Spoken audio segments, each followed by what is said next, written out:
На протяжении длительного времени люди были воодушевлены героями, которым каким-то чудом удавалось пережить невероятную опасность и преодолеть величайшие трудности. Они неделями и месяцами жили в открытом океане на плоту, преодолевали аномальную жару, заблудившись в пустынях, замерзали на крайнем севере и даже сумели выбраться из-под завалов зданий. К вашему вниманию 5 историй людей, которые пережили судьбы, которые, казалось бы, означали верную смерть. 21-летняя Хелен Клабен хотела добраться из Фэрбэнкса в Сиэтл и решила сэкономить, полетев с пилотом-любителем, 42-летним Ральфом Флоресом. Это оказалось судьбоносным решением, когда самолет Флореса 4 февраля 1963 года попал в снежную бурю в отдаленной части канадской пустыни. Крушения было не избежать. Пассажиры и пилот получили переломы и другие травмы, но они были живы. К сожалению, они не были подготовлены к таким обстоятельствам, и из запасов для выживания у них были только спички. Из продовольствия 4 банки сардин, 2 банки тунца, 2 банки фруктового коктейля и бутылки таблеток с витаминами. Чтобы справиться с ночными температурами, которые опускались ниже нуля до минус 41 градуса по Цельсию, они сделали одеяло из ковра самолета и залатали щели в салоне самолета при помощи вещей из чемоданов и еловых ветвей. Для разведения огня они использовали бензин из топливного бака. Спустя неделю у них закончилась провизия, что заставило их выживать на талом снегу.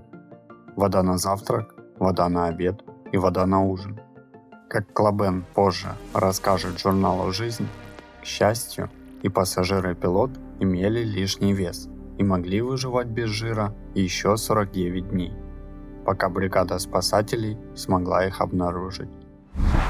Британское торговое судно Бен Ламонт в ноябре 1942 года отправилась из Кейптауна, Южная Африка, в путь через Атлантику, чтобы забрать груз в Парамариба.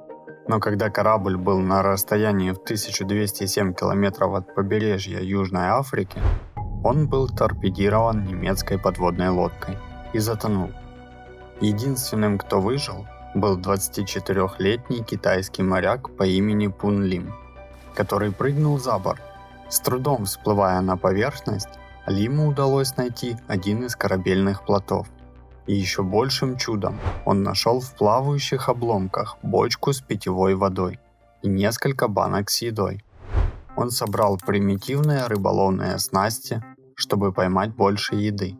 Лим дрейфовал 133 дня, пока его не спасли бразильские рыбаки в 16 километрах от побережья.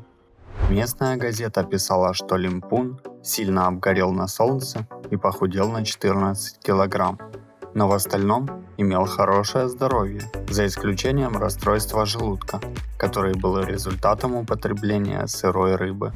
Некоторые люди говорят, что марафон де Сабль, 6-дневный забег на 249 километров через пустыню Сахара, является самым сложным спортивным событием на Земле.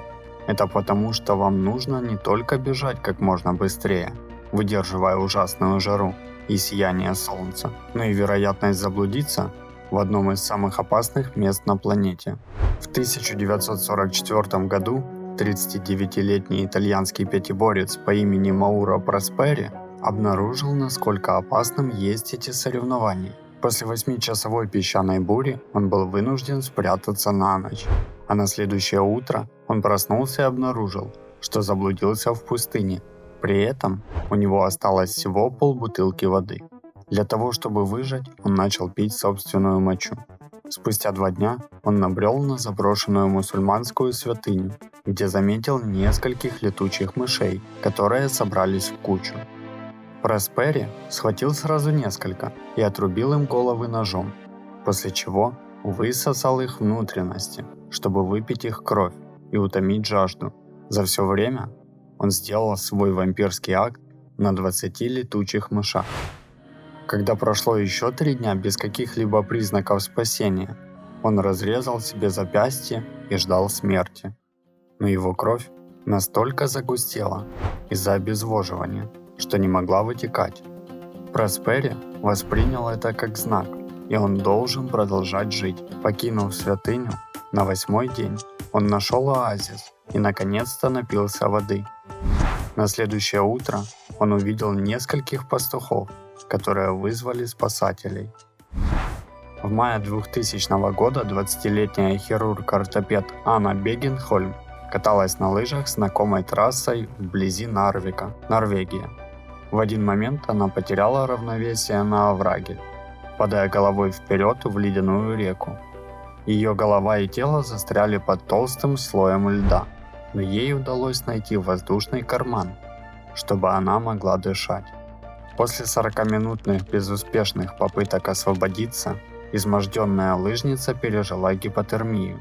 Потенциально смертельное состояние, при котором тело теряет тепло быстрее, чем может его вырабатывать, из-за чего сердце, нервная система и другие органы обычно больше не работоспособны. Еще 40 минут понадобилось знакомым Бегенхольм, которые тоже спускались, чтобы разрубить лед и достать ее из ледяной ловушки. На тот момент температура ее тела упала до 13,7 градуса по Цельсию, а жизненные показатели были настолько низкими, что она была клинически мертва. Благодаря усилиям медиков ее удалось реанимировать, перекачав кровь через специальный аппарат, который ее нагревал. После нескольких месяцев реабилитации она вернулась к нормальной жизни, за исключением постоянного покалывания в руках. В апреле 2003 года 27-летний Аарон Ралстон занимался восхождением в каньоне Блю Джон в штате Юта. Внезапно на него упал валун весом 363 килограмма, раздавив его правую руку и зажав его. После безуспешных попыток отколоть часть камня своим многофункциональным ножом, Ралстон попробовал закрепить шкив своей альпинистской веревкой, чтобы оттянуть валун от себя. К сожалению, эта попытка также потерпела неудачу. В конце концов, будучи зажатым в ловушке, на протяжении 6 суток Ралстон понял, что единственный выход – это ампутация раздробленной конечности. Невзирая на то, что давление камня прекратило часть кровообращения, и он больше не чувствовал никаких ощущений в руке, перерезать нервы и ломать кости ножом было в 100 раз хуже, чем любая боль, которую ему приходилось терпеть ранее, вспоминал он позже. Удивительно, но позже Аарон вернулся к скалолазанию при помощи руки с встроенной альпинистской киркой.